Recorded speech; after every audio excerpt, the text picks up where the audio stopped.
Are Canada overrated? Are they actually a fraudulent national team? Should we consider them as one of the big three in CONCACAF? That's what today's video is going to be about. It was inspired by a comment left on one of my recent videos. Shout out to Sergio. He said, quote, "I really don't understand why are we all jumping the gun? Why do we include Canada in the big 3 or 4 of CONCACAF?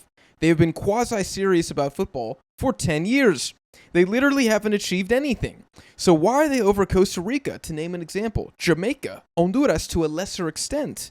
Nations who more competitive leagues and football history." What do we think, chat? Is Canada top 4 in CONCACAF? Let me know down below. If you guys like videos about CONCACAF, make sure you're subscribed because it's one of the main content pieces here on the channel. And from time to time, I do videos like this where I see a comment that I think is interesting and I sit down and make a video about it. I'm going to respond to this part first where he says that Canada had been quasi-serious about football for 10 years, which I think is largely true.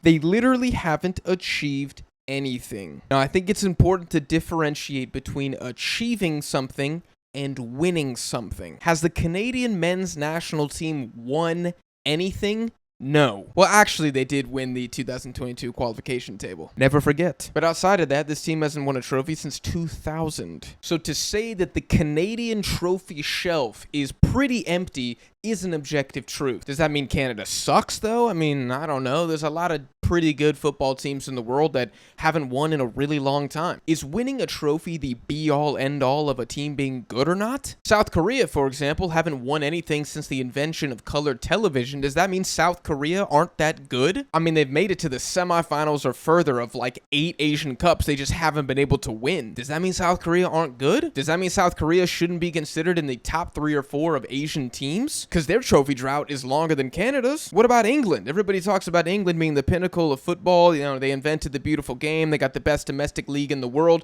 They haven't won a damn thing since the 60s. They have 1 trophy all time in the history of their country. Does that mean that England are not actually a big team, especially contemporarily inside Europe? That's a bit interesting to me because they constantly get championed as favorites for the Euro or for the World Cup, and they've made a couple finals similar to South Korea. They just haven't won. Swinging back over to the achievement, Canada, I would argue, have actually achieved a lot. I made a joke about it earlier, but they were the best team in the last round of World Cup qualifying. That included every single CONCACAF side. They beat Mexico at home, and maybe what was their first ever competitive win against Mexico, or at least it had been a really long time. They humiliated the United States at home. They didn't lose in the away leg. It was a really good qualification. Oh, Jack, it's just qualifying. Nobody cares. Okay, well, what about the Copa America? Did Canada get a little lucky because Peru and Chile had discipline issues? Sure, but they were still a top 4 finisher at the tournament. They beat Venezuela, were the better team against Venezuela, lost to Uruguay in pens, should have beaten Uruguay. They were the better team than Uruguay in that game.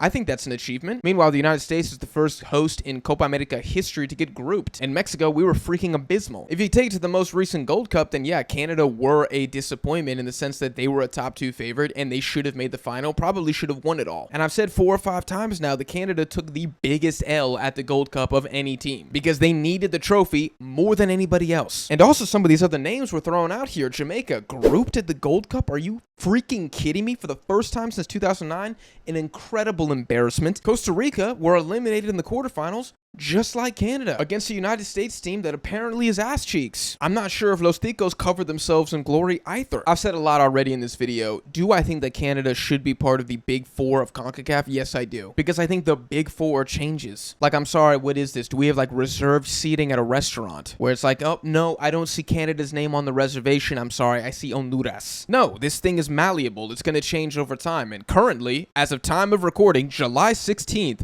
2025, Canada are a top 4 team in CONCACAF. If someone has an argument that they're not, please drop it down below in the comments because I don't see it. If we want to look at the last 5 years on aggregate, or even if we want to go back to the 2018 World Cup and ever since then, so the last 7 years, Canada has easily been better than Jamaica in that time. It's not even close. Canada has easily been better than Honduras during that time. It's not even close. Canada has been better than Panama. Panama are closer, but I still think Canada marginally has been the better team. If we look at Costa Rica, I think Canada, again, have been a better side than Costa Rica over the last 7 years. 7 years is a pretty big sample size. It's funny that people accuse me of overreacting to single games or single tournaments when, if I was doing that, I would say Guatemala are now in the top 4 of CONCACAF because Guatemala made the semifinals of the Gold Cup. But no, that's not the case. Let's zoom out even further, right? I studied history in college. That's actually what my degree's in. Because I know some people will hear the buzzword I just said. And no, it wasn't history and it wasn't college.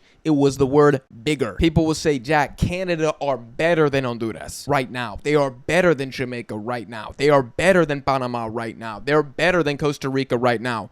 But they're not bigger. And bigger in this case is synonymous with historically good. That's really what people mean. All right, well, let's look at how these 5 teams have performed all time at different competitions. Let's start with the World Cup, and I'm not going to include 2026 here, so when I say all these numbers, it does not include Canada's automatic qualification via being a host in 2026. Canada have qualified to 2 World Cups. Honduras have qualified for 3, Panama 1, Jamaica 1, and Costa Rica 6. So clearly from that alone, Costa Rica sweeps the rest of the competition. Now, some people will see that Honduras have been to 3 and be like, I told you, this is why Canada are frauds. But if I'm not mistaken, Honduras have never won a game at the World Cup. So yeah, they've gotten there 3 times, but they've never done anything. And I know Canada haven't done anything either. I'm just saying, let's call it a wash. Let's not pretend like Honduras have some sort of Mundial superiority over Canada, because that's not true. If we look at the CONCACAF Gold Cup, this is when things get interesting. These stats are going to include the old CONCACAF championship as well, okay? So Canada have been to 2 finals and they have 2 trophies. Honduras have been to 3 finals. They have 1 trophy. Panama have been to 3 finals, never won. Jamaica have been to 2 finals, never won.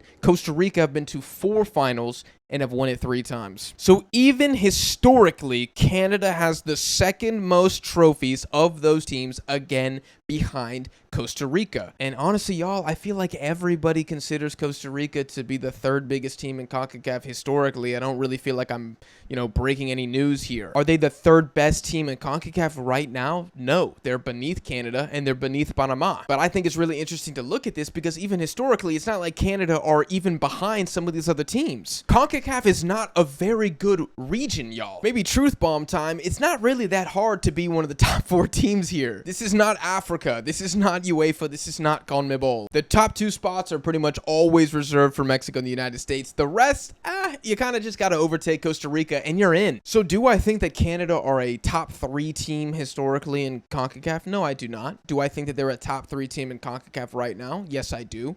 Do I think that Costa Rica probably rounds out the top 4 historically? Absolutely. And historically, they're above Canada. Do I think that Costa Rica's top 4 currently? No, I think it's Panama. And I get it. We like to clown Canada. I like doing it too. I like to clown teams when they lose. You guys clown me when my teams lose or when my predictions are wrong. It's just the circle of life. But if we want to be serious for even 5 seconds, yes, Canada is one of the top 4 teams right now. Again, if you really want to make the Honduras argument, you can let me know in the comments. Anyways, I have nothing else to say about this topic. I feel like I've covered this pretty comprehensively. If you guys disagree with me, please let me know why down below in the comments. Please don't be mean to Sergio either. He's just a guy with an opinion. If you guys enjoyed this video, make sure you smash the like button. And if you want to see more videos about CONCACAF, god damn it, make sure you're subscribed. I already dropped like 6 hours of content covering the Gold Cup. I don't really know how much more proof you guys need to see that I drop a lot of CONCACAF videos here on DeadBall TV. Okay, just hit subscribe. You've also already watched the end of this video. You guys know what time it is. If you're not subscribed, you're just a hater. It's fine. There are many of you out there. Anyways, I appreciate you guys for watching, and I will see you all in the next one.